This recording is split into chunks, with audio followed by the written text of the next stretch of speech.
Duplo Expresso.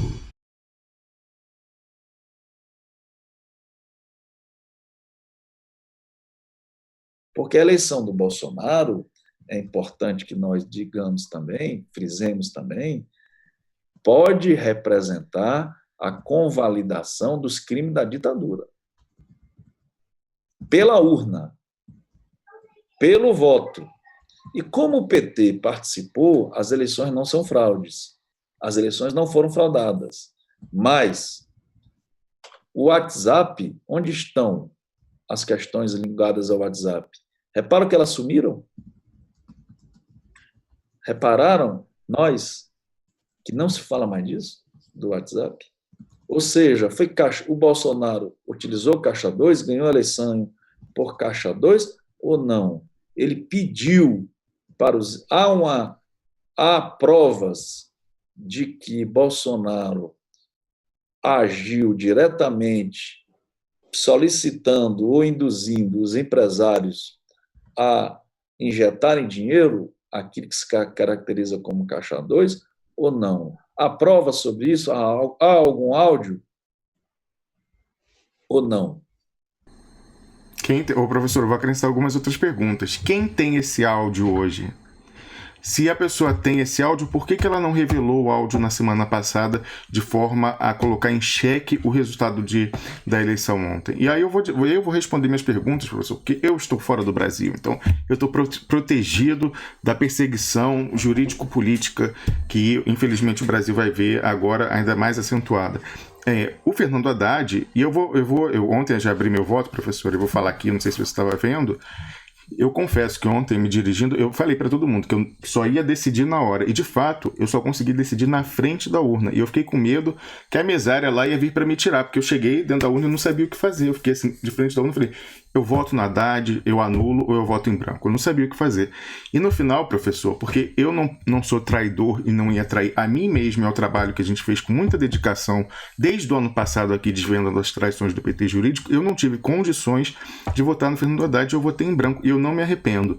E quando eu falei aqui na semana passada que a gota d'água, o elemento decisivo para mim, para saber se eu ia votar ou não no Fernando Haddad, foi essa questão justamente do áudio do WhatsApp. Eu consegui confirmação, a primeira fonte que me falou que o Haddad tinha o áudio foi na semana passada. Aí, ao longo na semana retrasada, foi na sexta-feira, sem ser anterior a outra. Na semana passada, no início da semana, uma segunda fonte me confirmou que a campanha do Fernando Haddad tinha um áudio do Jair Bolsonaro pedindo Caixa 2 para os empresários fazerem essas doações para a disparada em massa de áudios do WhatsApp. E no fim da semana, aí já nas vésperas da eleição, uma terceira confirmação de que a candidatura do Fernando Haddad tinha esse áudio. Falei, como que eu vou, uma pessoa que está com áudio, que poderia, portanto, ter publicado isso ao longo da semana e não só provocar um impacto político, talvez pudesse ter virado alguns votos na eleição, mas mais do que isso, que desse condição para ontem a gente não reconhecer esse resultado, mas ele queria poder reconhecer, essa é a questão. Ele entrou para perder e reconhecer a derrota diante do outro para permitir essa nova etapa do golpe supostamente convalidada pelo sufrágio universal. Então, esse era o projeto, isso estragou, na verdade, conseguir o áudio, se fosse para publicar, prejudicaria ele, mas esse áudio, professor, ele serviu, isso eu preciso confirmar ainda, mas é uma hipótese muito verossímil, para acertos clandestinos entre a candidatura do PT, do Fernando Haddad, a candidatura do Jair Bolsonaro, o TSE, a Rede Globo, a Folha de São Paulo e quem manda nessa banda toda, que é a alta finança transnacional, que queria poder manter uma faca no pescoço da chapa que entra agora, que é do Jair Bolsonaro e do general Hamilton Mourão, para poder justamente falar, olha, vocês não saiam da melodia que a gente quer que vocês toquem, porque senão a gente vai no TSE caçar a chapa toda. Então falaram assim, eu imagino, né, que tenham dito ao Haddad, ele que é professor do INSPER, ele que recebeu o apoio na sua candidatura da Economist e também da Standard & Poor's, falou, você não está autorizado a usar esse áudio, porque a gente vai querer usar isso mais tarde como instrumento de chantagem. Então, eu não podia, por tudo que eu sabia, depois de eu ter a terceira confirmação, ali nas horas que se antecederam a votação, eu não poderia votar nele. E aí falei, não tem condição. Se ele é traidor, eu não sou traidor e não vou trair a mim mesmo, que é a pior traição. Então, fui lá, votei em branco e não me arrependo disso. Agora, professor, o Wellington Calazans dizia ainda agora que ele achou correta também essa decisão do Ciro Gomes de não aderir expressamente e querer carregar a alça do caixão dessa candidatura do Haddad, manter uma distância, e eu confesso que eu próprio não consegui votar, então eu também faria isso, muito menos sair para fazer campanha na rua. Agora, eu não sei quais foram as razões do Ciro Gomes, e muitas pessoas estão curiosas para saber, porque ele fez um pronunciamento na véspera da eleição, em que ele fala que não poderia se envolver mais diretamente na campanha do Haddad, por o que ele fala que são questões muito práticas que muito em breve viriam à tona. Eu vou colocar aqui o vídeo do Ciro Gomes, você não vai ouvir, professor? O pessoal vê, e as pessoas estão curiosas, eu não tenho informação, eu não sei se você tem, mas eu especulei nas redes sociais se não seria o fato justamente do Ciro Gomes também saber, de alguma forma, que o Fernando Haddad tenha tido acesso ao áudio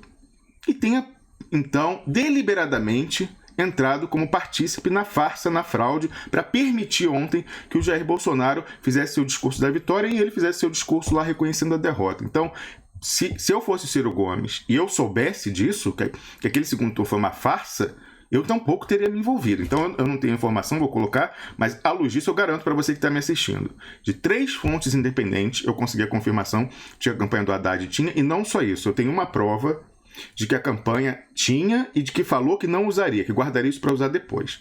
Eu ainda vou discutir aqui com a pessoa com quem nós conseguimos essa prova com relação à campanha do Haddad, se nós vamos exibir ou não, porque, professor, a preocupação da gente ter mostrado isso antes é que a gente perderia a fonte na campanha do Fernando Haddad. Como a campanha não existe mais, eu espero que nem o Fernando Haddad exista mais politicamente, pode ser que compense para mostrar a extensão da farsa e nos trazer de volta o discurso de que é golpe, talvez compense a gente fazer essa exposição da prova de que a campanha do Fernando Haddad tinha o áudio e resolveu enterrar porque fez entendimentos espúrios clandestinos com a campanha do Bolsonaro e com o sistema, com o TSE. Então, vamos ver a fala do Ciro Gomes, porque eu não sei, mas eu acho que faria sentido. Se fosse a questão do áudio, faria sentido. Vamos lá ouvir o que ele falou na véspera da votação. Aí, turma boa, cheguei ontem e quero agradecer assim, muito sensibilizado mesmo, muito comovido. Todas as expressões de carinho, de afeição, de apoio, de estímulo. Eu estou energizado, estou inteiro, apesar da minha muito grave preocupação com o nosso país, com o nosso futuro. Não é queixando nem se lamentando que nós vamos resolver isso. Pelo contrário, eu quero que Deus, como disse lá no primeiro dia, abençoe essa grande nação, para que todo mundo possa caminhar amanhã para votar compreendendo a necessidade de votar com a democracia, votar contra a intolerância, votar pelo pluralismo, mas também ninguém está obrigado a votar contra convicções e ideologias. Claro que todo mundo preferia que eu, com meu estilo, tomasse um lado e participasse da campanha. Mas eu não quero fazer isso por uma razão muito prática, que eu não quero dizer agora, porque se eu não posso ajudar, atrapalhar o que eu não quero. Ele fala, se eu não posso ajudar, eu não vou atrapalhar. E aí eu, quando compartilhei isso no sábado, eu falei, será que Ciro Gomes também está sabendo que o Fernando Haddad enterrou o áudio do Jair Bolsonaro pedindo Caixa 2? A pedido de que forças ocultas a Haddad fez isso? Com que interesses em troca? A grande farsa chegará à sua conclusão amanhã, ou seja, ontem, domingo, quando Haddad reconhecer a derrota, entre aspas, e terminar por indultar o golpe. E aí eu fico com essa dúvida aí, né? O Ciro Gomes deve se pronunciar, não sei se ele vai revelar isso. Eu vou ver aqui se é com a fonte que me passou essa prova, se a gente deve ou não divulgar essa questão, a prova de que a candidatura do Fernando Haddad tinha esse áudio. Nós, evidentemente, não temos o áudio. Se nós tivéssemos, ele já estaria na internet desde o momento em que tivéssemos recebido. E eu queria dizer o seguinte, ontem, quando eu estava conversando, o Wellington, no programa aqui sobre essa questão do áudio, teve algumas pessoas nos comentários que falaram mas o que adiantaria o Haddad apresentar o áudio? A justiça é essa do golpe que a gente conhece. Mais uma vez, assim, quando a gente trouxe aqui no programa uma prova de crime do Sérgio Moro, pela qual nós lutamos 3 meses para conseguir. É evidente que a gente não espera que isso produza efeitos no judiciário, com qualquer recurso, qualquer tipo de ação. Isso é para ser usado politicamente. Isso era para permitir, com o Fernando Haddad publicando esse áudio, não reconhecer o resultado de ontem da eleição. E eu acho que foi por isso que ele não publicou. E também porque deve ter sofrido pressão de quem quer já fazer chantagem contra o Jair Bolsonaro e o general Hamilton Mourão. Então é evidente que isso aí está rolando, muitas pessoas sabem disso, e eu estou curioso para saber as razões práticas do Ciro Gomes e se tem alguma coisa relacionada a esse áudio. Você tem alguma informação sobre isso, professor? Bem, segredos de polichinelo vazam, né, Holmes? Então é provável que o Ciro tenha sabido. Se outras pessoas sabem, é bastante provável que o Ciro tenha sabido da existência desses áudios. Ô, professor, eu que sou um mero blogueiro aqui da Suíça, recebi confirmação de 3 fontes independentes, eu imagino uma pessoa bem relacionada e bem conectada como Ciro Gomes. Então é provável. Agora, a questão é o seguinte, aquelas ações, como você disse, tanto a movida pelo PT quanto depois do PDT, terão sido inócuas se elas não forem capazes de demonstrar ou de fundamentar os seus respectivos pedidos. A questão é o seguinte, esses empresários que promoveram as ações via WhatsApp não agiram, certamente, não agiram desmotivadamente, houve uma motivação. Resta comprovar que motivação foi essa. O Ciro deve fazer, sim, uma declaração, acho que não deve ser hoje nem amanhã, né? Acho que deve aguardar baixar a poeira, até para que ele, a partir dessa declaração, seja capaz de articular já uma frente de oposição, né? Ao que parece, essa frente de oposição liderada pelo Ciro não contará com o PT. O Ciro vai compor um caminho diferente, porque se ele não serviu para ser candidato nessas eleições, também não faz sentido que ele agora lidere a oposição com o PT, né? Essa é a minha questão, mas vamos aguardar a comprovação da existência desse áudio. Certamente mais pessoas tiveram acesso a esse áudio e acho que, ao que me parece, Romulus, é bastante plausível que o áudio esteja de posse não só de poucas pessoas, mas de mais pessoas, de modo que ele venha a público, né?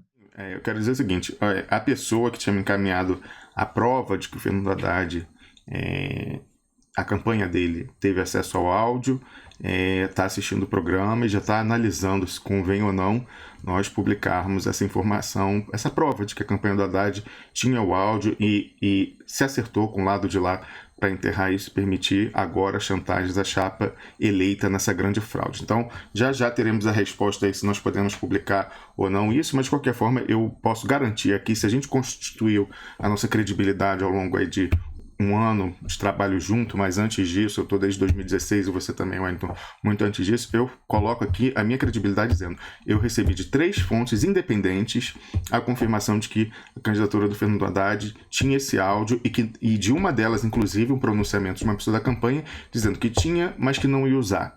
E que isso poderia ser usado depois num processo que é mentira, que não vai ser usado, porque o processo que eles entraram do Dragão só colocou o clipe. Então, isso, como o professor falou, Ciro Gomes é uma pessoa bem informada e bem relacionada, e é possível que outras forças políticas tenham conseguido ter acesso a esse áudio. Eu espero que sim, eu espero que esse áudio venha à luz do dia, Wellington, não só para nós recuperarmos nosso discurso de combate ao golpe, mas até, veja só você, Wellington, para libertar o Jair Bolsonaro e o general Hamilton Mourão da tentativa de chantagem da finança transnacional, que não tenham dúvidas, vai ser no sentido dele privatizar o refino da Petrobras, de que falava o Paulão aqui no ensino do programa, e outras coisas. Então, até nisso, eu prefiro ajudar o Bolsonaro a se libertar da chantagem da finança, porque certamente não será para proteger minoria e repressão. A chantagem é para fazer o seguinte, pode dar porrada em gay, em negro, não sei o quê, mas entrega o que a gente quer, que é o petróleo, que é as águas do Brasil, etc. Então, até para isso, seria bom para a gente impedir essa chantagem, Wellington Calazans. Pois é, se tiver como divulgar, vai ser ótimo, porque realmente é isso que a gente está procurando fazer no Duplo Expresso, apresentar as verdades inconvenientes, como você gosta de falar. Inclusive, a gente vai debater aí com o público nos últimos programas do mês de dezembro, antes do recesso, se vamos mudar o slogan. A verdade chega primeiro, para outro slogan. Olha, eu acho que essa pesquisa, se for feita no dia de hoje, o pessoal vai ser radicalmente contra, porque o que mais tem nas redes sociais ontem e hoje é: a verdade chegou primeiro no Duplo Expresso, vocês acertaram tudo, até o placar do 45-55, a traição, que o Haddad não ia publicar o áudio. Teve uma pessoa, o Wellington, que chegou para mim na semana passada, quando eu disse aqui, eu prometi, e era verdade, eu falei: se o Haddad tivesse publicado o áudio, mesmo sabendo do que ele fez para trás, eu coloquei uma pedra em cima, iria vestido todo de vermelho, da cabeça aos pés, com boné vermelho, camisa vermelha, calça vermelha, até tênis vermelho eu tenho, eu só não tenho meia vermelha. Até cueca vermelha eu tenho. Ia todo de vermelho votar, arriscando ser linchado no consulado. Eu mostrei uma foto lá, como o pessoal estava até com bandeira lá, os Bolsonaro, arriscaria e pediria voto se o Haddad publicasse o áudio. Eu falei, querendo ainda que ele sumisse hoje. Para mim ele não ia se redimir, não servia para chefe da oposição, mas no mínimo ele ia devolver aquilo que ele nos tirou, que era o discurso de que era golpe, que a eleição era uma farsa. Aí uma pessoa veio me questionar e falou assim: poxa, mas você sabe de tudo isso que ele fez? Eu falei: olha, é verdade, eu prometi sim, mas eu tenho muitas dúvidas, estou quase certo de que eu não vou precisar fazer isso. Eu duvido, pelo que eu tenho conversado aí, que ele vai publicar o áudio, porque ele entrou para perder a eleição, como diz o Wellington Calazans, para mais do que nos derrotar, nos humilhar o legado do presidente Lula, e no final ainda se acertou com o lado de lá para receber benefícios pessoais em troca. Então eu tinha certeza que eu não ia precisar fazer isso, e não me decepcionei, né? Eu sabia que ele ia fazer isso. Agora eu confesso, fiquei ali parado na frente da urna, falando que nunca tinha anulado um voto ou votado em branco, não tinha feito isso. Fiquei ali uns longos, quase um minuto, assim, já com medo de ser... O bom era que eu cheguei quase na hora de fechar a urna, não tinha mais ninguém para votar, então acho só por isso que a mulher não me tirou. Mas eu fiquei assim, eu nem sabia como funcionava a votação em branco, nunca tinha feito isso. Aí botei ali, confirmei, porque realmente não tinha condição, Wellington. Eu não tinha condição de votar no Haddad, ainda mais na semana passada, sabendo que ele tinha esse áudio e que ele enterrou no entendimento espúrio, clandestino, e eu espero muito mesmo que ele seja exposto, que esse áudio veja a luz do dia e que nós possamos publicar a prova de que a campanha dele tinha esse áudio e resolveu enterrar, porque essas pessoas não têm mais vez nesse momento em que o Brasil precisa de uma resistência de verdade, Wellington Calazans. Duplo Expresso.